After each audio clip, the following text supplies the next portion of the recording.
So guys, July is just around the corner and I'm pretty excited about what I'm going to be reading next month. Bring it on.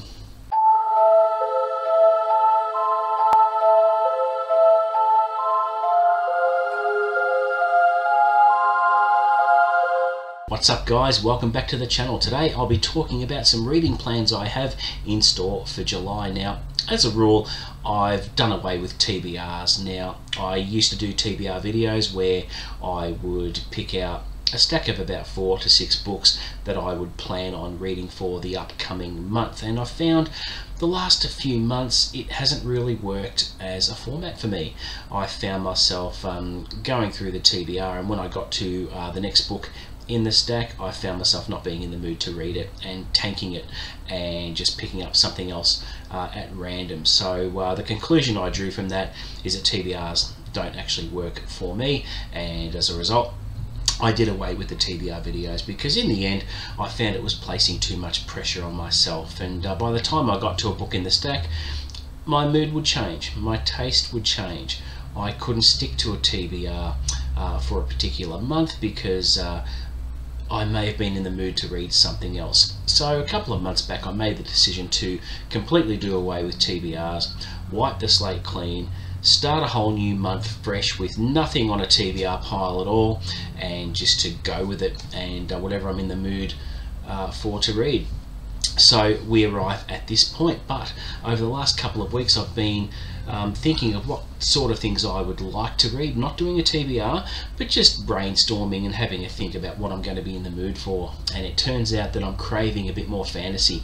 Now, I got into fantasy really in a major way the last couple of years. I hadn't been a massive fantasy reader, but as a kid I enjoyed some of the Forgotten Realms books, and more specifically the Dragonlance books, which I really enjoyed as a teenager growing up in the 80s. It was a fantastic time for fantasy, and I find myself now spoilt for choice.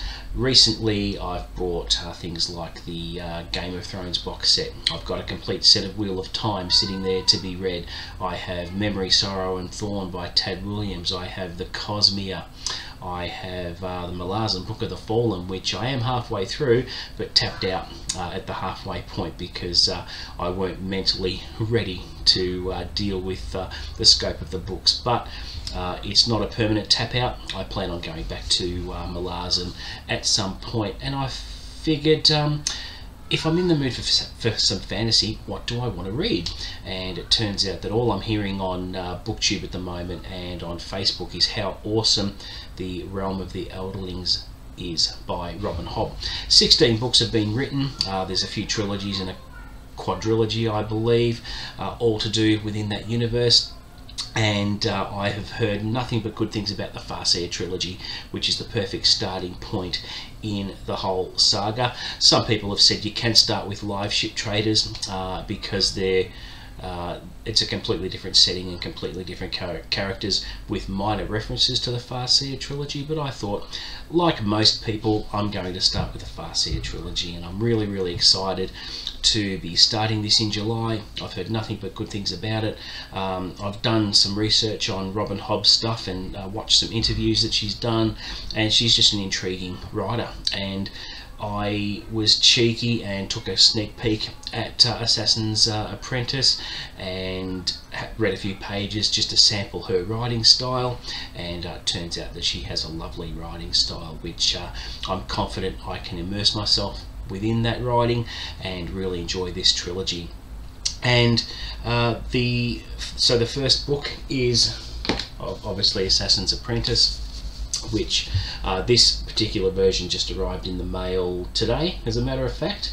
I like this version better than the reading copy I got hold of recently. Like, the 90s style paperbacks are great and that sort of thing, but I just wanted a really nice edition for the shelves, and I have ordered the next 2 books in the series with this as well. And this is the shortest book in the series. They just keep getting bigger and bigger, and I'm looking forward to just getting lost in Robin Hobb's universe here. The trilogy like this, I don't want to break it up with reading books in between. I want to read the complete story back to back. So I think I've got my work cut out for me for July, but I'm certainly looking forward to it, and I have no hesitation in committing the whole month to the Farseer trilogy. And during that time there won't be a massive amount of content on the channel. I think what I will do though is give regular reading updates on how I'm going through the series. So I might even do something like a reading vlog for the whole month, so that I can share with you my thoughts and impressions as I'm going through the books. I might make it that I do a couple of videos per book just to let you know how I'm going. I might throw in a tag or two here and there, or I might do a top 10 video of something or other, which I haven't done in quite some time. So we'll see how that goes. There is going to be content, but I'm just planning on immersing myself completely into the Farseer trilogy. And recently I found myself yearning to read Stephen King's It for the 4th time. And I've been looking at it on the shelf, and I've been wanting to pick it up and just get myself lost in the pages there as well. It's a massive ask for me to also read that for the month of July. What I've decided to do is every spare minute I have when I'm not reading the Farseer trilogy, I've actually got the audio book of It, and this one is actually read by Steven Weber. I don't know if you know who he is, but he's the actor who made up the duo of Wings back in the 80s. But I know him more specifically from the Shining remake miniseries from 1997. He played Jack Torrance in that miniseries, and he was absolutely brilliant as an actor, and he has a really good vocal range as well. I've sampled a couple of scenes in the audio book where how he expresses himself and how he jumps into the shoes of all the characters, and he has a really good vocal range. He's a fantastic actor.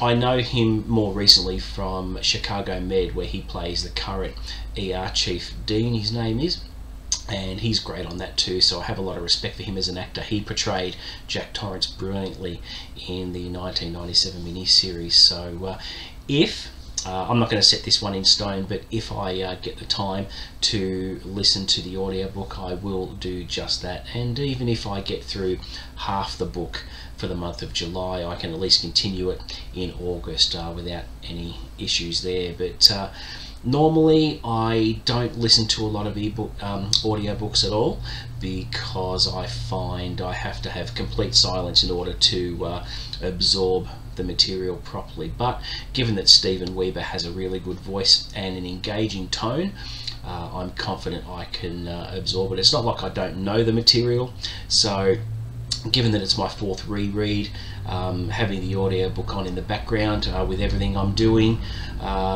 you know, even if I'm at work, I can have it playing softly in the background. I'm still going to absorb it to some extent, but given that I know the story, yeah, it's not going to be a hard task, but we'll see how that goes.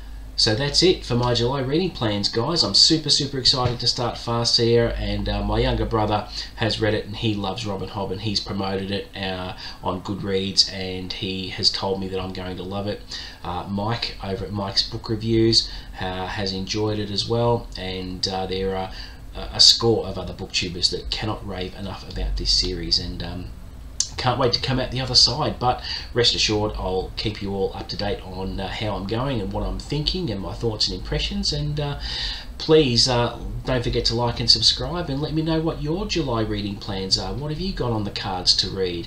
I'd be very interested to find that out, and please put your responses in the comments below, and I'll always respond to those. But until next time, guys, see you later.